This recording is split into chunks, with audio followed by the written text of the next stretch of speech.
जो बीमारी, कोई भी बीमारी उठा के देखो, मैं हमेशा कहता है कि बीमारी की नजरिया बदल गया, बीमारी को देखने की ढंग बदल गया, मरीज को बोलने की ढंग बदल गया। एक अलग कंफ्यूज्ड दौर में हूं, क्या डॉक्टर के पास जाके बोलूं, what I should say and what I should not say, what is my real problem. Okay, तो ये सब मामले में एक कंफ्यूज्ड स्टेट में, यानी एक कंफ्यूज्ड हालत में रहते हैं आज के जितने भी मरीज, इवन डॉक्टर्स भी। उसमें से एक समझो, एक वेरी कॉमन डिजीज है डायबिटिक मेलाइटिस। मैंने अभी, हम डायबिटिक मेलाइटिस के बारे में मैं डीपली ये नहीं बोलने जाऊंगा कि इसके क्या सिम्टम्स है, उसको मतलब उसकी एटियोलॉजी क्या है, ये सब चीज मेरे से ज्यादा आप लोग जानकारी रखते हैं। मैं सिर्फ इसमें एक रोशनी डालना चाह रहा हूँ कि मिजाज के एतबार से, तो मिजाज के एतबार से अभी हमारे एक 17, 18, 19 का और एक वर्कशॉप होने वाला है। हम जो मिजाज को समझ के रखे, वो मिजाज एक मामूली चीज नहीं है, यानी कि बीमारी से हटके भी एक इंसान की सोच समझ से लेके, सोसाइटी से लेके, फैमिली से लेके, हर आदमी के अंदर एक मिजाज, जिसको हम प्रकृति कहते हैं, प्रकृति, कृति से पहले, कृति मतलब क्रिएशन, बनने से पहले, वो बनने के लिए जो चीज उसको आमादा करता है या उसको लीड करता है, that is what is called as the प्रकृति। मैं अगर किसी से चिल्लम चिल्ली या गुस्से में बात कर रहे, तो आप बोलेंगे यार वो ऐसे ही हमेशा, वो हमेशा एकदम चिल्लाते रहते हैं। वो चिल्लाने के पीछे उसकी एक प्रकृति है, वो चिल्लाने से पहले उसके अंदर एक प्रकृति है, एक मिजाज है, एक कैफियत है, एक गुण है, एक क्वालिटी है।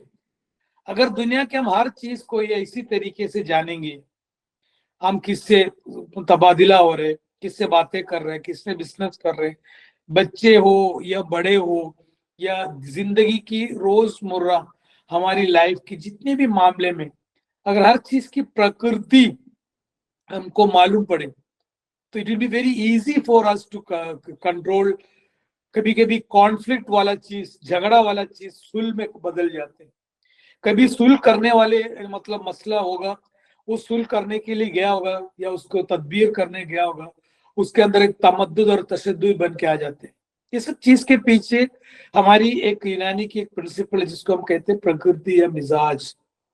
तो इसके ताल्लुक से एक तफसीली लेक्चर है 17, 18, 19 को।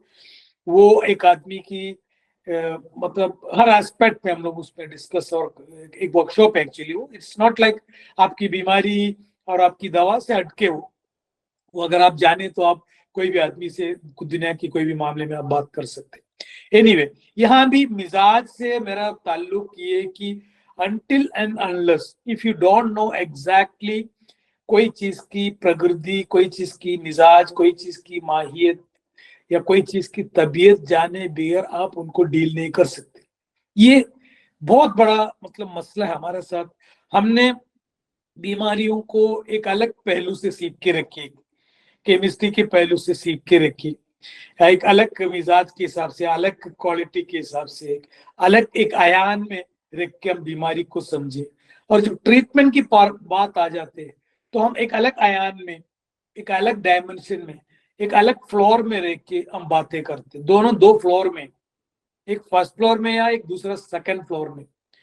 तो जब भी एक बार आइंस्टीन ने भी ये कहा, जब कोई मामला, कोई प्रॉब्लम क्रिएट हुआ है, जिस हालत में वो क्रिएट हुआ, उस हालत में रह के उस प्रॉब्लम की सोल्यूशन नहीं मिल सकते, उसको अलग एक हालत में जाके उसको प्रॉब्लम को देखना पड़ेंगे, तब उनको मसला हल हो सकते हैं। बहुत बड़ी चीज है। यानी जिस हालत में वो बीमारी, प्रॉब्लम क्रिएट, वो हालत में, उस आयान में रह के उसकी ट्रीटमेंट नहीं है, वो दूसरे आयान में, दूसरी डायमेंशन में। तो डायबिटिक मेलाइटिस को आप देखेंगे, अगर हम मॉडर्न के हिसाब से हम डायबिटिक मेलाइटिस को देखेंगे, मुख्तसर है, थोड़ा सा पैंक्रियास है, थोड़ा सा अल्फा बीटा जो सेल, जो इंसुलिन और ग्लूकागोन सेक्रेट होता है। तो हमेशा याद रखने का, हमने जो भी जिंदगी में पढ़ के रखी, वो सब हाउ एंड व्हाट, ये इंफॉर्मेशन एंड नॉलेज है, व्हाट एंड हाउ। हमको चाहिए था वाई। वाई में है विजडम, वाई में है हिकमत। ये why it's happening, how it's happening हमने पढ़े, व्हाट डज इट हैपनिंग वो भी हमने पढ़े। क्योंकि इसके लिए सिर्फ इंफॉर्मेशन और नॉलेज काफी है। अगर आपके पास नॉलेज है तो आप बोल सकते हैं हाउ डज इट हैपन, पूरी आप ग्लूकोज मेटाबॉलिज्म, इंसुलिन मेटाबॉलिज्म बता सकते हैं। How does it happen, what does it happen वो भी आप बता सकते हैं। उसके अंदर शुगर बढ़ गया, ये बढ़ गया, वो बढ़ गया। लेकिन व्हाई डज इट हैपन, ये क्यों हो रहा है, उसके लिए आपको विजडम की जरूरत पड़ती है, उसके लिए आपको हिकमत की जरूरत पड़ती है। ये हर आदमी को नहीं मिलता, वो मिलता नहीं, वो मिलने वाली चीज आई नहीं। वो एक अलग थॉट है, एक अलग प्रोसेस है। अगर आप, हर आदमी विजडम चाहता है, हिकमत चाह रहा है, हर आदमी को विजडम मिलना जरूरी नहीं है। जब तक उनके अंदर एक तकवा कॉन्शियसनेस नहीं आए बिगर, उनके अंदर विजडम नहीं आएंगे। नॉलेज आएंगे, मालूमात आएंगे, व्हाट आएंगे, हाउ आएंगे, लेकिन वाई नहीं आएंगे। अब यहाँ डायबिटिक का मसला भी वही है। व्हाट हमारे पास है, हाउ भी हमारे पास है, लेकिन वाई हमारे पास नहीं है। वाई हमारे पास नहीं है ऐसा नहीं बोल सकते। वाई अगर यूनानी नजरिए से हम देखेंगे, यूनानी नजरिए से हम देखेंगे वाई, तो हमको बहुत सारे चीज नजर आने लगेंगे। And you will get a lot of clue why does it happen या हैपनिंग, वो क्यों हैपन हो रहा है, उसके हिसाब से हम उनको समझ सकते हैं। अब अगर सपोज आप डायबिटीज को ग्लूकोज लेवल को लेके या HbA1c से लेके या ग्लूकोज लेवल, सिर्फ ये दो पैरामीटर देख के अगर आप ट्रीट करना चाह रहे हैं, तो मैं हमेशा कहता है don't give any Unani therapy, don't give any herbal medicine, you just go for glyciphage. और ये जो हम लोग इस्तेमाल करते हैं वो दवा आपके लिए काफी है, क्योंकि ये वहां काम करता है, व्हाट डज इट, वो एरिया में काम करता है। इसके लिए आप बड़ा दिमाग को खराब करने की जरूरत है। मेरे पास बहुत पेशेंट आते हैं, सर डायबिटिक की दवा है, बोला नहीं। शुगर के लिए दवा है क्या, नहीं। H1ABC को कम करने वाले दवा, नहीं। क्योंकि ये जो सवाल गलत है। सवाल अगर पूछे मरीज, सर मुझे दुबला हो रहा है, मुझे वुंड सूख रहा नहीं, मेरी ताकत कमजोर हो गई, मेरी पेरिफेरल न्यूरोपैथी हो रहा है, आई हैव पैरेस्थेसिया, मेरे को पेशाब की कसरत है, प्यास की शिद्दत है, भूख ज्यादा लग रहा है, जर्नल फिटनेस कमजोर हो, मेरे नजर कमजोर हो, ये सब चीज के लिए यूनानी में दवा है। अगर आप हाइपोग्लाइसीमिक एजेंट के हिसाब से, यानी कि हाइपरग्लाइसीमिया को कम करने के लिए अगर आप देखेंगे तो आपके पास गुडमार बूटी है, गुडमार बूटी जिसको बोलते हैं जास, ये जो इसको बोलते हैं हम गुडमार बूटी, उसको मधुहारी भी कहते हैं। मधु मतलब स्वीट, स्वीट को मारने वाली या शक्कर को खत्म करने वाली, ये सबसे बेहतरीन चीज है। वो आप उठा के दे दो, जैसे सपोज diabetes है, इसके अंदर रमस की, उसमें वक्ती तौर पे आपकी शुगर लेवल कम हो सकते हैं, वक्ती तौर पे। जब तक आप इस्तेमाल करेंगे तब तक। तो हमारी कंसेप्ट भी कभी कभी मॉडर्न नजरिए के जरिए, we can also think in what the modern medicine जो तो थिंक करता है, उस हिसाब से you, that is what is हिकमत। आपके पास अगर विजडम है, अगर दोस्त हु वांट सिम्टोमेटिक रिलीफ, यूनानी में सिम्टोमेटिक रिलीफ ही है, दोस्त हु वांट कॉजेटिव फैक्टर को या उसकी कॉज को खत्म करना है, या कार्य कारण जिसको बोलते कार्य कारण को खत्म करना है, उसका भी यूनानी में इंतजाम है। यह यूनानी का सबसे बड़ा विजडम बोलो, सबसे बड़ा फायदा बोलो, कि इसमें दोनों हमसे खेल सकते हैं। तुम एक हकीम बन के उनको सिम्टोमेटिक रिलीफ भी दे सकते, पेन किलर दे सकते, उनको उनको नींद की गोली दे सकते हैं, बिगैर सबब की इजाला किए बिगैर भी एक हकीम को एलोपैथी या मॉडर्न मेडिसिन के जैसे या उनकी बाप बन सकता है, अगर तुम्हारी नजरिया परफेक्ट है। तो यहाँ डायबिटिक मेलाइटिस को अगर आप मिजाज के एतबार से देखेंगे तो जाहिर सी बात है, एक की डायबिटिक मेलाइटिस, एक टाइप नहीं हो सकते। डायबिटिक मेलाइटिस 4 किस्म का होना चाहिए मिजाज के एतबार से। ये 4 छोड़ो, कम से कम 2 तो होना ही चाहिए। इसीलिए अगर समझो तुम कोई एलोपैथी डॉक्टर से पूछ के देखो, मॉडर्न डॉक्टर से, सर डायबिटिक मेलाइटिस में सबको एक जैसे अलामत क्यों नहीं होते? कुछ लोग को पेशाब बढ़ता है, कुछ लोग को प्यास बढ़ता है, कुछ लोग को तीनों पोलीयूरिया, पोलीफेजिया, पोलीपेप्सिया, ये तीनों अलामत नहीं रहते। सिर्फ लेबोरेटरी बताते तुम डायबिटिक हो। कुछ डायबिटिक का कोई अलामत लेबोरेटरी नहीं बता, लेकिन बदन में बहुत सारे अलामत बताते हैं। इसलिए कसरत पेशाब, पेशाब की ज्यादती और प्यास की ज्यादती के हिसाब से हमारी ऑथेंटिक किताबों में बताया गया। आज जो मॉडर्न के नजरिए के वजह से या मॉडर्न नजरिए के जरिए आज की जो बीओमस एमडी डॉक्टर कोशिश करते कि यूनानी को मॉडर्न से कंपेयर करने के लिए, वो आप फंस जाते हैं, वो आप गलत रास्ते में निकल जाते, क्योंकि आप फिर वही उनकी थियरी लेके अपनी दवा से इलाज करने की कोशिश करता है। यहाँ हमारी हर बीमारी हर जगह पे अब इसीलिए गलत होता है। यहाँ आप याद रखो, 4 अगर मिजाज, हर बीमारी मिजाज के एतबार से 4 होना चाहिए, खिल्त के हिसाब से 4 होना चाहिए, अनासिर के हिसाब से 4 होना चाहिए। जबकि अगर आपके पास इतना मालूमात नहीं है 4 का, कम से कम इतना तो लिहाज रखा करो, डायबिटिक 2 किस्म की, हार और बारिद, या डायबिटिक खुश्क है और डायबिटिक रतब है। एक डॉक्टर से पूछ के देखो, डॉक्टर साहब हर मरीज का डायबिटिक फूट क्यों नहीं होता? कुछ लोग को जख्म जल्दी भर जाते, कुछ लोग को जख्म होते ही वो डायबिटिक फूट हो जाती, इसकी वजह पूछ के देखो तो बोले वो जेनेटिक है, वो कुछ लोग को होता है, कुछ लोग को। जवाब नहीं है। और उनकी सिम्टम के ताल्लुक से भी पूछ के देखो, मुख्तलिफ सिम्टम, सबको एक जैसे सिम्टम्स होना चाहिए ना, सबको अलग अलग सिम्टम्स क्यों हो रहे एक बीमारी में? तो यूनानी के इतिबार से कम you should know there are 2 type of diabetic mellitus, one is हार एंड बारिद। या आप हार एंड बारिद के बारे में इतना आप कॉन्शियस तकवा नहीं हो सकते, you think in terms of इतिस ऋतु भी है क्या, ये बोसी है क्या? ये जानने के बाद में आपके ट्रीटमेंट की नजरिया ही बदल जाएगी। राइट नाउ आप जो दवा देते, बहुत सारे डॉक्टर को मुझे मालूम है, बड़े बड़े एमडी डायबिटोलॉजिस्ट, इंसुलिन भी चला रहे, दवा भी दे रहे, फिर भी प्रॉपर रेस्पॉन्स नहीं होता। 3-3 4-4 दवा डायबिटिक खा रहे, ये सूट नहीं वो सूट नहीं, ऐसे लगता है ना कि अंधेरे में तीर मार रहे। 4-4 दवा क्यों एक बीमारी में भाई?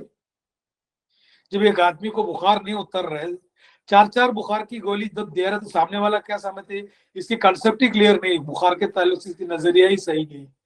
अगर इसकी नजरिया सही है तो एक ही ग्रुप गोली देना चाहिए ना। तो यहाँ डायबिटिक के वास्ते अगर आप ट्रीट करना चाह रहे, कम से कम तुम्हारी किस मरीज को इस मर्ज हुआ है,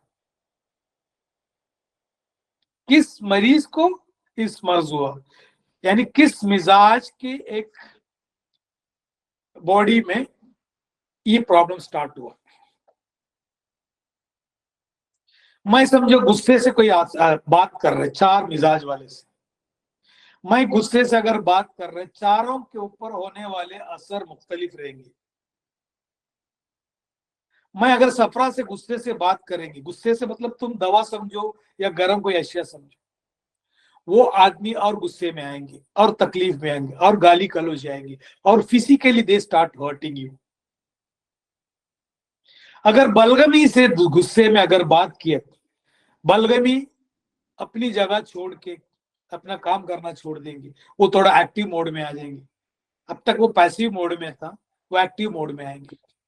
सौदा भी थोड़ा पैसिव मोड में आएंगे, और दम भी थोड़ा नाच गाना गा के या हंसी मजाक करके निकल जाएंगे वो। यही यही चीज होते हैं डायबिटिक के कोई भी ट्रीटमेंट के अंदर। डायबिटिक पेशेंट को तुम्हें गर्म खुश्क या सर्द खुश्क या गर्म तर या सर्द तर दवा दे रहे, उनके अंदर होने वाले असर चारों मुख्तलिफ है। तुम इतना समझते हैं कि इसमें शुगर को कम करने में की दवा, भाई तुम्हारी नजरिया शुगर के कम करने का नहीं, तुम्हारे नजरिया इस दवा में जितना सर्द खुश्क है, कितना गर्म खुश्क है, कितना गर्म तर है, और मेरी मरीज की मिजाज क्या और मेरी मरीज की मर्ज की मिजाज क्या। अगर कोई सफरावी मरीज को डायबिटिक हो गए, साइन एंड सिम्टम अलग रहेंगे। सौदावी को डायबिटिक हो गए तो साइन एंड सिम्टम अलग रहेंगे। बलगमी और दम्भी को होते हैं डायबिटिक तो एंटायरली डिफरेंट है, क्योंकि ये मर्ज खुद एक ऋतुबी अमराज है। मर्ज खुद एक ऋतुबी अमराज है। बलगमी अमराज बोल सकते हैं तुम डायबिटिक को। अगर बलगमी हो गए तो कितना खतरनाक है। अगर बलगमी को यानी कि ये बीमारी अगर सफरावी हो तो इतना प्रॉब्लम नहीं होता। इसलिए अक्सर ताफुनी डिस्टरबेंस होता है बलगमी और दम्भी में, स्पेशली ये जो गैंग्रीन है, डायबिटिक फूट वगैरह। सौदावी और सफरावी में बहुत ही कम, जितने भी आपका टोटल उन दोनों में खुश्की की गलबा है। थोड़ा सा जैसे डाइट के अंदर चेंजेस ला लिया या उसके अंदर थोड़ा सा दवा और डाइट और एक्सरसाइज स्टार्ट किया, उनकी डायबिटिक कंट्रोल होता है। और ऋतुवी लोग खुद जो बलगमी हो या दम्भी हो, वो कितने भी एक्सरसाइज करो या कितने भी 4 घंटा भी करो, उनके अंदर शुगर कम होने की मतलब chances it's very very less. तो अगर आप एक मरीज को कहीं भी किधर भी रह लो, पहले मर्ज के बारे में जानकारी रखो। ये थोड़ा हाइपर वाला बीमारी आपको फील होगा, लाइक प्यास लग रहा है, ये लग रहा है, लेकिन ये बीमारी की सबब हाइपो है, यानी एक हिसाब से इंसुलिन सेक्रेट नहीं होना, या कोई हाजिमे में खराबी कम होना, या जिगर का फंक्शन कम होना, या मैदे का फंक्शन कम होना। क्योंकि मैं तफसील इस तरफ नहीं जा रहा, आज का टॉपिक सिर्फ हमारी डायबिटिक और मिजाज के तलब से। तो ये हिसाब से क्या चीज कम होना, वो मुअन्नस है, मनफी है, नेगेटिव है, लो है, हाइपो है, इनएक्टिव है, इनर्शिया है, पैसिव है। 1000 वर्ड इस्तेमाल कर सकते हैं आप किसके लिए, डायबिटिक के सबब के लिए। पैसिव हो गया खून, एक्टिव नहीं, या कार्बोहाइड्रेट मेटाबॉलिज्म बलगनित के तरफ चले, हरारत नहीं हो रहा, वहां कैटाबॉलिक, वहां इंसुलिन आई मीन ग्लूकोज इस्तेमाल नहीं हो रहा, एक तस्कीन की कैफियत में चले गए, एक तजमीद की कैफियत में चले गए, एक मुंजमिद हालत में चले गए, एक मनफी हालत, एक मफलूजी हालत। हर जगह पे आप देखेंगे डायबिटिक एक नेगेटिव मुअन्नस, एक एक लो एक्टिविटी डिजीज है। इसीलिए एक्सरसाइज करने वाले, डाइट कम करके देहाती लोग को जो एक्टिव रहते हैं अपने लाइफ में, उनके अंदर डायबिटिक होने के बावजूद भी वो अपने आप को संभालता है। तो ये याद रखने का बेसिकली बीमारी बारी तरफ तब। अब ये जरूरी नहीं कि डॉक्टर साहब ये बारिश रतब से ही हो, बीमारी बारिश रतब से हो सकता है, बीमारी हार रतब से हो सकता है, बीमारी देगर वजूहत से भी हो सकता है। मिसाल के तौर पे एक सफरावी इंसान है, उनको आपने मुसलसल स्टीरॉयड खिलाया, कोई एनाबॉलिक स्टीरॉयड खिलाया, तो एनाबॉलिक स्टीरॉयड खिलाने के बाद में उनकी शुगर के अंदर हाइपिंग आता है, क्योंकि वो अपने को देखना पड़ेगा स्टीरॉयड खाने के बाद में उसकी एपेटाइट बढ़ गया, उसके अंदर रुतूबत बढ़ गया, हरारत और रुतूबत दोनों बढ़ गया, हर एक्टिविटी बढ़ गया। तो जितने भी इम्यूनोसप्रेसेंट या दूसरी कोई चीज हम इस्तेमाल करते हैं, तो सफरावी लोग को शायद होने का चांसेस है। तो ये बीमारी आने की वजूहत ये जरूरी नहीं कि सिर्फ बलगमी हो, सफरा के अंदर अपनी सफरावियत कम हो गया, बलगम के अंदर अपनी बलगमियत और ज्यादा बढ़ गया। तो ये सब चीज देखने से आपको अंदाजा लगा सकते कि डायबिटिक की जो मिजाज को देख के अगर मैनेज करेंगे तो उससे क्या होता है कि कॉम्प्लिकेशन कम हो सकता है। ये नहीं कि जितने भी डायबिटिक को इतनी सीरियसली हम क्यों इलाज करते हैं, डायबिटिक आज तक किसी को तकलीफ नहीं दी, डायबिटिक की कॉम्प्लिकेशन तकलीफ दिया, डायबिटिक की वजह से कोई पागल नहीं हुआ, डायबिटिक की वजह से किसी को हाथ पैर दुखा नहीं, किसी को सर नहीं दुखे। ये सब बीमारी 10, 15, 20 साल के बाद में आपको डायबिटिक न्यूरोपैथी, नेफ्रोपैथी, रेटिनोपैथी ये सब होगा बोल के हमने ट्रीट किया, और ये सबको होता भी नहीं। 20-25% लोग को ये सब होता है, सब मिजाज को नहीं होता है। तो जब आप मरीज को बोलेंगे भाई तुम आने वाले बीमारी से बचने के लिए तुमको इस जरूरी है कि तुम बलगमी और दम भी है, सफरावी बोल को उल्टा बोलना पड़ेगा, तुम गर्म तर अशिया इस्तेमाल करो ताकि तुम्हारे आसाब कमजोर न हो डायबिटीज की वजह से। या एक ही तरीका चारों को नहीं, जैसे सौदावी है, कुछ किताबों में लिखा है बादाम अच्छा है शुगर के लिए, बादाम रोगन बादाम और रोगन बादाम शीरीन 10 कतरा, या बादाम को खाना पुरानी किताबों में बहुत जगह पे लिखा डायबिटीज के लिए अच्छा है, लेकिन सबके डायबिटीज के लिए नहीं हो। साफरावी और सौदावी डायबिटीज के लिए, याद रखो ये पॉइंट। सौदावी और सफरावी को 4-4 बादाम खिलाने से उनकी डायबिटिक मैनेज होते हैं, क्योंकि दोनों में खुश्की की वजह से उनकी पैंक्रियास में प्रॉब्लम हो रहा है। अगर ये बलगमिक और दम्बी को देंगे, या उसको प्रेशर भी बढ़ने के चांसेस है रुतबत के से, और उनको डायबिटिक बढ़ने के चांसेस है बादाम की वजह। कुछ जगह पे रोगन बाइजे मुर्ग डायबिटिक मेलाइटिस में अच्छा बताए, प्योर बाइजे मुर्ग हार याबी से इंतहाई किस्म की, वो खुश्क वाला सफरावी और सौदावी वाले अगर आपने दे दिया तो उसकी शुगर और उसकी कॉम्प्लिकेशन और बढ़ेगी, जबकि बलगमी और दम्बी को रोगन बाइजे मुर्ग 10 कतरा अगर पिला दिया जाए उसको डायबिटिक कम होता है। तो कभी भी हम बात करते, कभी भी हम सुनता है बोले ये दवा सबके लिए अच्छी है, तो याद रखना सबके लिए कैसे अच्छे हो सकते, कम से कम इतना बोलो 50% लोग उसमें फायदा ले सकते, 50% इससे नहीं। इसलिए हम कोई दवा देता है, लिखता है, बोलते सर दवा में एक्शन नहीं, मैं हमेशा कहते दवा की एक्शन नहीं है, हमारी सिलेक्शन में भी रॉन्ग, हमारी सिलेक्शन रॉन्ग हो सकता है। तो आप याद रखो डायबिटिक मेलाइटिस को अगर आप कोई तहरीकी तस्कीनी अमराज कहते हैं इसको, उसके तहरीकी तदाबीर इख्तियार करें तो इलाज हो सकता है, रिवर्स हो सकता है, रिवर्सिबल हो सकता है। Do some sort of study. आपके पास बहुत सारे पेशेंट आते हैं, मैं समझता हूँ यूनानी वाले के पास जो अच्छे जीपी प्रैक्टिस करता है, अच्छे अच्छे कंसल्टेंट के पास जो पेशेंट आते हैं उससे ज्यादा जीपी के पास आते हैं। तो कम से कम एक आध बीमारी के पीछे तो लग जाओ। भाई मैंने चार्ट बना के रखी, बात करने से समझ में आते कि मरीज सफरावी है, उसकी साइन एंड सिम्टम देखो, उसकी प्रोग्नोसिस देखो।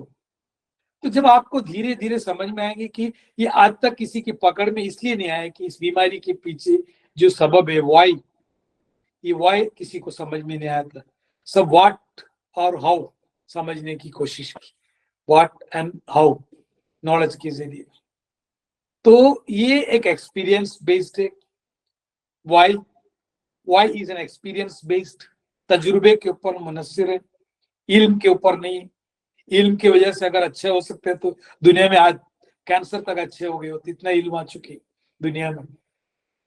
इसमें तजुर्बे की जरूरत है, इसलिए हम जब तिब पढ़ते थे हमारे किताब में लिखा तिब तजुर्बे के ऊपर मबनी है, तिब तजुर्बे के ऊपर मबनी है, तुम्हारे इल्म के ऊपर नहीं। किताब पढ़ने से तुमको तिब नहीं मिलेंगे। एक एक पेशेंट को आड़ा टेढ़ा उल्टा सीधा हर आदमी को एक एक एक मुशाहिदे में रखा करो। 100 पेशेंट में हमेशा आज भी 10-15% मेरे रिसर्च में रहते हैं, मेरी इल्म बढ़ाने के लिए, मेरी तजुर्बा बढ़ाने के लिए, लेकिन उसको नुकसान नहीं होते उनसे। कभी सर्द सर्द खुश्क खुश्क दवा दे के बेच देते 15 दिन के अंदर, या तो पेशेंट अच्छा हो गया होगा या खराब हो गया। अगर आप डायबिटिक की, अभी यूनानी में आप जानते हैं अरमस में सफो जियाबती से टैब जियाबिनिलेस कैप्सूल जियाबती से कैप डीएम है। कभी सोचा कि सर आपने एक ही बीमारी में हर बीमारी के ताल्लुक से 4-4 दवा या 8-8 दवा या 16-16 दवा बनाना चाह रहे हैं, लेकिन अगर वो मैं कंपनी मार्केट में ला लिया मेरा सर दर्द और बढ़ जाएगी। क्योंकि मैं आजकल सब लोग बोलते हैं नहीं नहीं आप जरा कंपनी की ट्रांसफॉर्मेशन कर रहे हैं, क्या कर रहे हैं। मतलब देखो मैंने एक चीज स्टार्ट की थी, मैंने खुद अपने काम स्टार्ट की, मैं उसको सुधारना चाह रहा हूँ। यानी मैंने एक फील्ड में उतरा, उस फील्ड को ऐसे छोड़ के भागना नहीं चाहिए, कुछ भी हो उसको सुधारना चाह रहे हैं अच्छे तरीके से। यानी कि मैंने स्टार्ट किए थे वो चीज में बंद करना चाह रहा, लेकिन बंद करना अच्छे से बंद करना चाह रहा है। तो आप अगर कोई स्टार्ट किया उसको अच्छे से करके बंद करना, तो आप अगर क्लिनिक स्टार्ट किए, क्लिनिक को अगर अच्छे किए बियर, यानी कि रिजल्ट दिए बियर, बंद मत किया करो। अभी तक हमने सही ढंग से अपने किसी को इलाज किया ही नहीं। हम सिम्टोमेटिक रिलीफ देते हैं वक्ती तौर पे, इसमें कौन सी बड़ी बात है, कंपाउंडर का काम तो कर रहे हैं। तो कभी कभार एक आध मरीज को, 2-3 मरीज को कहा डायबिटिक हो, या समझो डायबिटिक वूंड हो, गैंग्रीन हो, बेहतरीन दवा डायबिटिक वूंड के लिए हर्मस के पास रालकोल। कोई भी चीज के पीछे पड़ के उसके ऊपर ध्यान रखो, एक मजा आएंगे एक R&D करने में। ये मरीज की क्या मिजाज है, किस वजह से इसको प्रॉब्लम हो रहा है, किस वजह से इतनी जल्दी इसको पैरेस्थेसिया, पेरिफेरल न्यूरोपैथी, जबकि मेरे पास एक पेशेंट है वो 20-25 साल से, उसको कोई प्रॉब्लम नहीं। तो जवाब में क्या देते हैं, वो बराबर दवा खाते हैं, वो परहेज रहते हैं। दवा खाने के बावजूद ही कितने पेशेंट ऐसा आते हैं कि डॉक्टर साहब हाथ पैर में इतने नम हो गए, चप्पल निकल गए तो मालूम नहीं पड़ा। तो यहाँ नजरिया इस चीज का नहीं, सिर्फ डायबिटीज का नहीं, ईच एंड एवरी डिजीज की देखने की जो चश्मा है, वो मिजाज की चश्मा रख के, सिर्फ मरीज का नहीं, दोस्त के भी दो कुछ मिजाज की चश्मा रख के, बिजनेस को भी देखो, बच्चे लोग को देखो, बीवी को देखो, बिजनेस को देखो, ऑफिसर को देखो, सबऑर्डिनेट्स को देखो, स्टाफ को देखो, सबको जब आप मिजाज के चश्मे से देखेंगे तो आपको समझ में आएंगे कि हर चीज की इशू की मेन वजह हम इस चीज की प्रकृति, गुण, कैफियत, तबीयत नहीं जानते। सो डायबिटिक को आप, अगर एक डायबिटिक स्पेशलिस्ट आप बनना चाह रहे हैं तो you need a lot of observation, you need a lot of तकवा, काम, क्वाइट। नॉलेज की जरूरत नहीं। नॉलेज अगर मार के देखो गूगल में, डायबिटिक की पूरी आइलेट्स ऑफ लैंगरेंस में क्या चल रहा है, क्रब साइकिल, ग्लूकोज मेटाबॉलिज्म या कार्बोहाइड्रेट मेटाबॉलिज्म, सब है, इधर नहीं क्या नहीं। तो मिजाज के एतबार से बारित रतब बीमारी है मेजोरिटी, वो भी आप जिद पे नहीं बोल सकते डायबिटिक मेलाइटिस सिर्फ बारित रतब हम, लेकिन ज्यादातर जो वेजिटेटिव आईवी पना, सुकून की जिंदगी जीने वाले को ज्यादातर आजकल डायबिटिक मेलाइटिस। लेकिन कभी कभी हैरानी की बात ये, आज देहाती लोग को भी डायबिटिक हो रहे, एक्सरसाइज करने वालों को भी डायबिटिक हो रहे, जो माँ बाप की कोई हिस्ट्री नहीं, कोई हेरिडिटरी नहीं, कोई जेनेटिक हिस्ट्री नहीं, उसको भी हो रहे, 5 साल की बच्चे को भी हो रहे, 15 साल के बच्चे को भी हो रहे। कुछ तो दवा खाते खाते बाद में 20-25-60-70 के उनको दवा की जरूरत नहीं पड़ती, उसके हमेशा अभी भागता नहीं, 250 में हमेशा रहते, खाओ या पियो, तो बोलते अभी दवा नहीं खाते। वैसे भी मेरे पास बहुत सारे पेशेंट, आपके पास भी होंगे, सर वो तो अभी दवा तो खाता ही नहीं, इतना सीरियस नहीं लेते, या तो सीरियसनेस खत्म हो गया होगा, पहले बहुत सीरियस लेता था डायबिटिक मेलाइटिस को, अब इतना कॉमन हो गया, बच्चे बच्चे जानते हैं इसकी बुराई क्या है, इसकी भलाई क्या है, उससे क्या नुकसान है, उसके क्या फायदा है। तो ज्यादातर ये भी हो सकता है आदमी लोग उसका कुछ सीरियस नहीं लेते, सब तो डायबिटिक है, सब चोर हो गया या सब धनवान हो गया, तो कोई इंपॉर्टेंट नहीं। एक आदमी चोर है तो सब उसको देखते हैं, सब चोर हो गए तो फिर एक आदमी बहुत करोड़पति अंबानी है, सब अंबानी है तो कोई गिनता नहीं। तो वैसे ही हो गए, सब डायबिटिक हो गए। पहले बड़े लोग का बीमारी था, करोड़पतियों का बीमारी था, अब गरीब का बीमारी भी हो गया, पहले अमीर का ही बीमारी। तो ये सब चीज देखो कि हकीम अजमल बोलने से या डॉक्टर अजमल बोलने से, या आपको 2-3 चंद लेक्चर मिलने से, या आप ऐसी गुफ्तगू करने से आपकी सोच में थोड़ा सा बदलाव आ सकता है। जब तक अनटिल एंड अनलेस आप इसके मुसलसल इसके पीछे अगर नहीं पड़ेंगे, कम से कम सोचा भी तो करो भाई, हम आए दुनिया में, कुछ तो कुछ करके तो जाए भाई, गिव बैक, एक नजरिया तो दे बीमारी के ताल्लुक से, ये गलत है ये सही है। तो एक जीने की मकसद भी एक ये होता है ना, ये एक आया दुनिया में, कुछ तो कुछ वजह थे, बेवजह थोड़ी आए। तो थोड़ा सा समझो आप इसके ऊपर ध्यान रखा करो, ध्यान इन द सेंस कॉन्शियस रहा करो डायबिटिक मरीज के ऊपर, क्या क्या क्या क्या हो रहा है उसके। ये जरूरी नहीं कि मेरी नजरिया मैंने बताया, ये मेरी तजुर्बा बताया। मेरी तजुर्बा आप फॉलो करने की जरूरत है, आपकी तजुर्बा है। तजुर्बा कभी उधार मत लिया करो, उधार लिए हुए तजुर्बे को तजुर्बा नहीं कहते। खुद के लिए कि आज मुझे 9 महीने भी हो गया गुलाब, मैं मीटिंग में जा रहा हूँ, इलेक्ट मीटिंग में इंशाल्लाह तफसील से हम गुफ्तगू करेंगे। एंड प्लीज बी ट्यून में रहा करो, तकवे में रहा करो, होश में रहा करो। मैं आजकल हमेशा एक चीज हमेशा इस्तेमाल करता हूँ, एक वर्ड जो अपने से जो बाहर जाता है उसका तकवा कम हो जाता है, जो अपने में वापस आ जाते हैं वो तकवे में रहते हैं। तो अंग्रेजी में एक कहावत है, the other is hello. The other is hello मतलब बाकी सब जहन्नम है, तुमको छोड़ के। जब तुम दूसरे के बारे में या दूसरे की दुनिया बाहर जाते हैं तो अपना तकलीफ स्टार्ट होता है। कम बैक, अपने में आओ, अपने में रहो, तो दिमाग भी अपनी जगह पे रहेंगी। इंशाल्लाह विल डिस्कस उसके बारे में हम टॉपिक। और मेरी एक गुजारिश है, इल्तिजा है, रिक्वेस्ट है to mister Hakim Alauddin, a variety of topic रखा करो। मैनेजमेंट वही मांगता है तो मैनेजमेंट ट्रेनिंग का ये जरूरी नहीं कि सिर्फ हिकमत के अलावा कुछ टेक्निकल के अलावा कुछ मैनेजमेंट ट्रेनिंग भी आप लोग को लेना चाहिए। How to manage our self, how to manage clinic, ये सब चीज इंशाल्लाह हम फ्यूचर में धीरे धीरे लाएंगे।